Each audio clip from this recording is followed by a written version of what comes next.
Bien-aimés frères et sœurs, vous connaîtrez la vérité et la vérité vous affranchira. Ça, c'est pas moi qui le dis, c'est la Bible qui le dit. Mais moi, je vous dis mieux. Vous connaîtrez la vérité historique, notamment celle de vos ancêtres kémites, et vous aurez une vision globale de ce que c'est que la vraie souveraineté politique. J'ajoute, vous reviendrez à la spiritualité africaine ancestrale et vous comprendrez les enjeux de l'indépendance économique. Et pour terminer, vous accepterez votre identité culturelle kémite et vous obtiendrez deux choses. La première, c'est la paix. La seconde, c'est le développement, à une condition. L'unité de toute l'Afrique noire, l'unité de tous les Noirs du monde entier. Otep à tous, bienvenue sur la chaîne des panafricanistes par essence, par conviction et par excellence. Celle des citoyens kémites par nécessité et obligation de combat. Nous sommes une chaîne qui n'est guidée que par nos ancêtres et rien que par les ancêtres qui appartiennent à l'égrégore du monde noir. Par conséquent, nous ne croyons en aucun Dieu venu de l'étranger. Toutefois, cette vidéo n'est aucunement destinée à inciter à la haine ou à la violence, car nous menons un combat qui est d'abord et avant tout spirituel, intellectuel et démocratique. Ensuite, il est politique, géopolitique et géostratégique. Contre l'impérialisme, le colonialisme, le néocolonialisme et l'endocolonat, qui sont tous qualifiés de crimes contre l'humanité. Nous menons ce combat sur la base du principe fondamental que nous avons hérité de nos ancêtres kémites, qui est celui de la Mahat, c'est-à-dire solidarité, vérité et justice.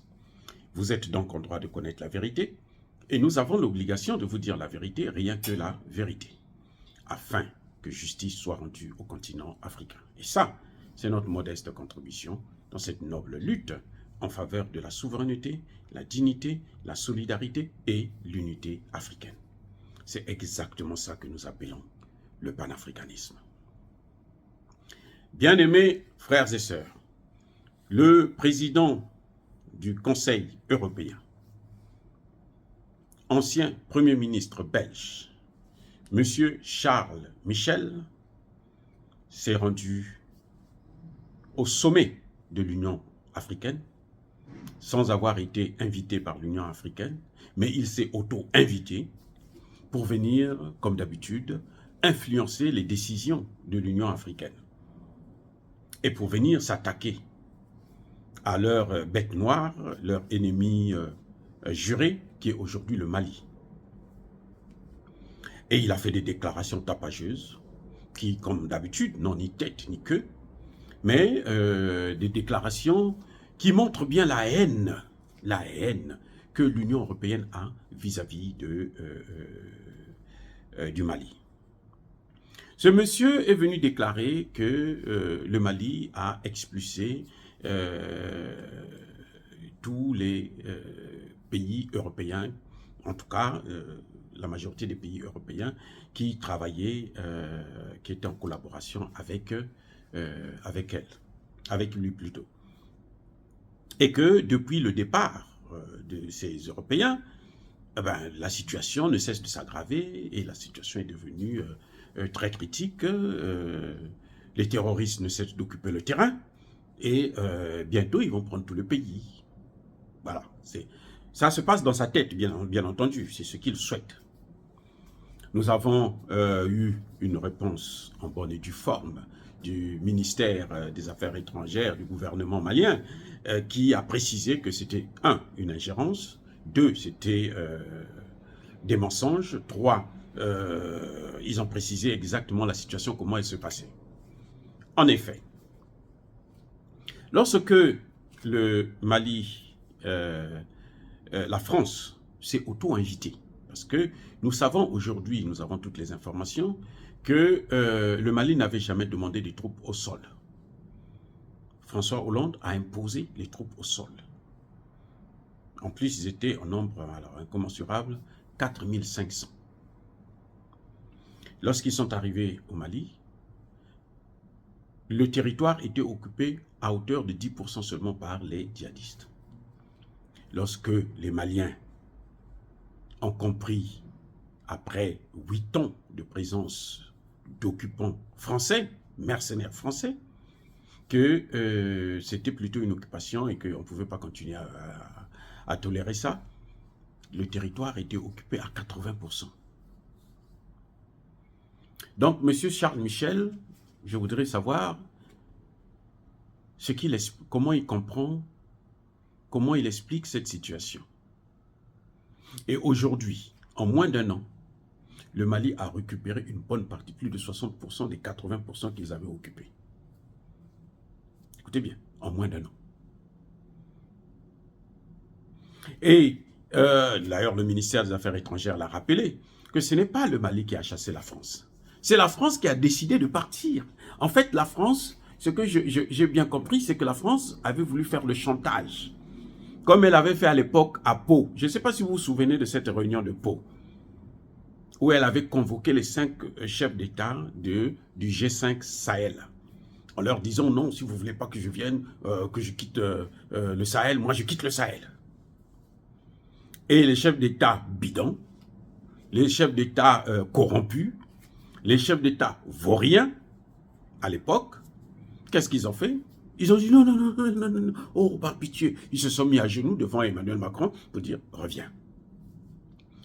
Emmanuel Macron, quand il a fait sa déclaration qu'il devrait quitter le Mali, il croyait que les mêmes causes produisent les mêmes effets. Donc ça devrait avoir le même effet. C'est-à-dire que Assimi Goïta devait supplier la France de rester. Manque de peau pour Emmanuel Macron, eh bien la France, Assimi Goïta a dit « Oh, tant mieux, puisque vous voulez partir. Allez-y, ne revenez plus, on ne veut plus de vous. » Et comme vous partez là, partez aussi avec Takuba, avec tous vos Européens que vous avez amenés. Voilà comment la situation s'est passée en fait. Parce que Emmanuel Macron s'attendait à ce que Assimi Goïta vienne s'agenouiller devant lui pour le supplier de venir, de rester au Mali. Comme ça, il va dire non, c'est le gouvernement qui nous a demandé d'y rester. On peut continuer à piller et tuer les Maliens et diviser le pays. Non, cette fois-ci, les Maliens avaient compris. Assimi Goïta avait compris. Parce que lorsque les troupes maliennes voulaient rentrer dans Kidal pour en finir avec les terroristes, c'est la France qui les a stoppés. Les Français ont pointé les armes sur Assimi Goïta, là, qui est président. Eh oui, les Français ont pointé les armes sur Assimi Goïta. Donc, Assimi Goïta, quand il est là, il a ça en mémoire. Ça ne peut pas se passer. On a voulu vous tuer parce que vous voulez combattre vos ennemis. Donc, ceux-là sont les amis de nos ennemis.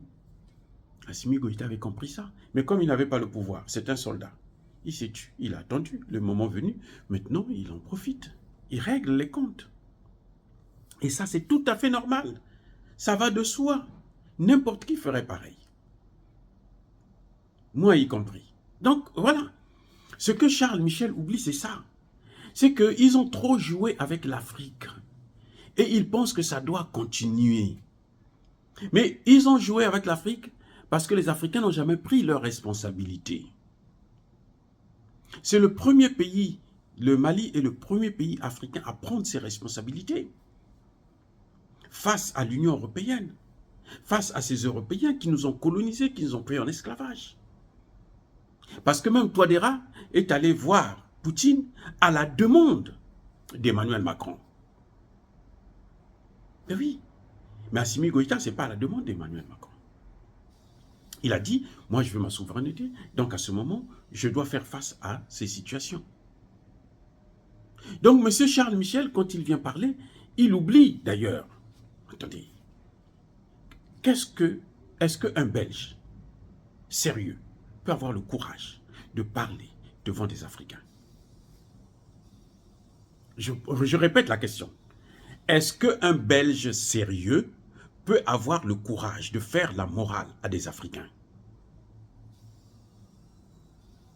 La Belgique, là, ou les rois de Belge, qui ont succédé jusqu'à aujourd'hui, on peut compter, pas moins, de 30 millions de morts. Dans un seul pays, hein, le Congo. Je ne parle pas du Rwanda, du Burundi et autres, non, le Congo. démocratique. J'ai dit, hein, les Belges là ont tué 30 millions. C'est-à-dire que on tue tout le Mali là. C'est 26 millions. On tue tous les Maliens. Et on va prendre une partie du Burkina Faso, on tue tous ces Burkinabés là. 30 millions. Maintenant, parmi les 30 millions là, il y a au moins 10 000 Congolais qui ont eu les bras coupés. Ils ont coupé les bras. Au point où un écrivain belge a intitulé son livre « Une pluie de mains ». Donc, si sur 10 millions de mains de personnes, on coupe les deux mains, ça fait 20 millions de mains qu'ils avaient dans les mains. Les Belges là, les Charles Michel là. C'est pour ça que vous voyez ce comportement. C'est le même comportement que Léopold I, Léopold II, le même. C'est ça le comportement. Parce que l'Afrique pour eux, c'est une chose. Ça leur appartient, c'est leur bijou. L'Afrique, c'est pour eux. Sergueï Lavrov nous a révélé une discussion que Le Drian, l'ancien ministre des Affaires étrangères français, l'avant-dernier, avant ce nouveau gouvernement, et Joseph Borrell, un autre Belge, ils viennent dire à Lavrov, la zone là, l'Afrique là, c'est pour nous, ça nous appartient, vous ne devrez pas venir là-bas. C'est pas des anecdotes, c'est une histoire réelle, vraie. Lavrov l'a dit, ni Le Drian, ni Joseph Borrell n'a démenti cette thèse, cette conversation. Donc, vous voyez, les Belges ne sont que des criminels. Je dis les Belges. Ce ne sont que des criminels pour l'Afrique. Parce que quand je parle de 30 millions, c'est seulement la RDC. Mais au Rwanda, au Burundi et dans les autres pays africains, les Belges ont aussi tué. Ils ont tué Patrice Lumumba. Ils ont volé sa dent. Ils ont arraché sa dent. Il y en a d'autres qui disent qu'ils avaient pris d'autres membres qu'ils ont amenés par-ci, par-là dans d'autres pays européens, qu'ils ont vendus. Et le reste du corps, là, on l'a mis dans l'acide. Vous avez déjà vu des gens aussi cruels, aussi barbares, qui veulent maintenant venir nous donner des leçons encore. C'est quoi ça? C'est quoi ça? Les Belges n'ont qu'à se calmer maintenant. Les Européens n'ont qu'à se calmer. Et puis, mais attendez, la Belgique là, de Charles Michel là, l'Union européenne là, ils sont les complices du calvaire que subit le Mali aujourd'hui. N'oubliez pas, et le ministre des Affaires étrangères l'a rappelé, les problèmes du djihadisme, du terrorisme, c'est venu de la Libye, qui a déstabilisé la Libye. C'est bien eux, avec l'OTAN de Barack Obama. Et ils viennent nous donner des leçons. Vous avez déjà vu. Oh là, mais attendez, Lavrov, lui, il dit tout. Une discussion entre Lavrov et, comment vous appelez ça, Laurent Fabius. Laurent Fabius dit à Lavrov, écoute, nous on va aller intervenir au Mali là pour calmer les choses, donc il faut que tu nous soutiennes au Conseil de sécurité. Lavrov qui dit non, il n'y a pas de problème. Et Lavrov lui fait une remarque. Mais vous savez, ceux que vous allez aller combattre là, au Mali, mais ce sont ceux que vous avez armés en Libye. Et oui. Vous savez ce qu'a répondu Laurent Fabius? Oh, en rigolant, c'est pas grave, c'est comme ça la vie. Hein. Nous, on est là pour les détruire, pour les tuer. Ces gens-là, il faut seulement les massacrer, en quelque sorte, quoi. C'est ça. Donc, Charles Michel, c'est-à-dire que soit il est fou, soit il est comme les autres, Macron, drogué, ou bien, je ne sais pas, c'est-à-dire que c'est un malade mental, pour venir dire au Mali, donner des leçons de morale au Mali. Et il monte tous ces gens-là, comme ils respirent. Il dit que la situation ne cesse de s'aggraver. Le Mali compte aujourd'hui plus de 35 avions de combat. Quand ils étaient là, le Mali avait un seul avion qui pouvait transporter deux petits soldats seulement. Vous vous rendez compte? Donc, c'est une machine à vapeur, quoi. Même avec, vous savez, lance-pierre, là, vous pouvez descendre cet avion.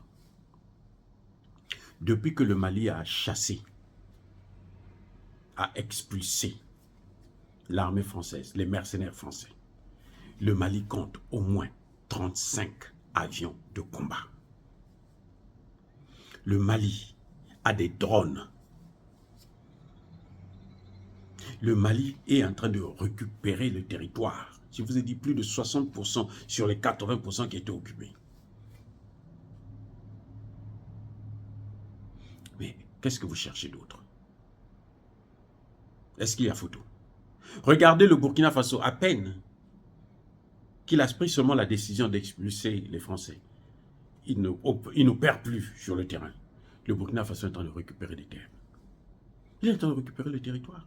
Des villages entiers sont en train d'être récupérés. Et vous voyez des massacres des terroristes.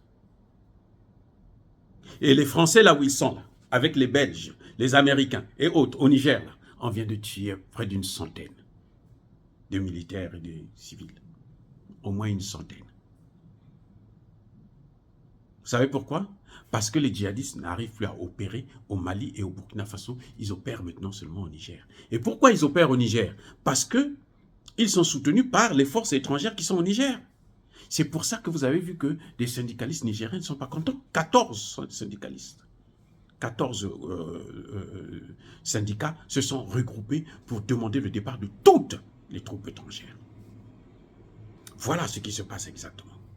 Ce que M. Charles Michel ne comprend pas. Il pense que l'Afrique va continuer. Après 600 ans, esclavage, colonisation, néocolonisation, ainsi de suite, il pense qu'on va continuer comme ça. C'est fini, ça doit s'arrêter. Ils ont encore quelques dirigeants pantins, larbins, qu'ils manipulent comme ils veulent, mais c'est fini. Avec le Mali, c'est fini. Il n'a qu'à aller se faire voir ailleurs. Fin de citation. Dire cela, c'est inciter à la haine ou à la violence? Non. Les Français, les Belges, les Allemands, Anglais, autres, doivent payer le prix de l'esclavage et de la colonisation. Jusque-là, nous ne sommes pas encore arrivés à une étape où on doit porter plainte, on doit les juger et ils doivent nous dédommager pour les crimes qu'ils ont commis en Afrique. Voilà ce qu'il faut avec les Charles Michel. Ce que Charles Michel devait savoir. On n'a pas oublié que Léopold II, là, Léopold I vont être jugés. On n'a pas oublié ça. Non, non, non, non. On n'a pas encore des présidents qui ont des couilles au Congo démocratique. Là. Mais lorsqu'il y aura un vrai président, on ne va plus dérouler le tapis rouge à un Belge, à un dirigeant belge. On va plutôt le mettre en prison. Eh oui, c'est ça qu'il mérite. Encore une fois, bien-aimés frères et sœurs, je persiste et je persiste et je signe. Soyez bénis, abondamment bénis par le Dieu des Kémites. Mais que tous ceux qui persécutent le continent africain, tous ceux qui le déstabilisent et le pillent, qu'ils soient foudroyés, maudits, punis, neutralisés, effacés par le Dieu des Kémites et par nos ancêtres angélisés. Vive l'Afrique éternelle, qu'il soit blanc ou qu'il soit noir, qu'il soit puni par nos ancêtres. J'ai dit et j'assume.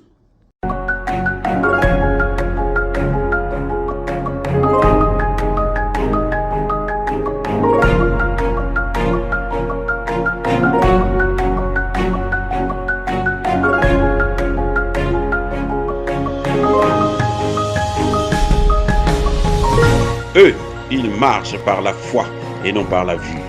Mais moi, je vous conseille vivement de marcher par la connaissance scientifique et historique, notamment celle de nos ancêtres kémites, par les cinq sens et par l'intelligence. À vous, à Pierre.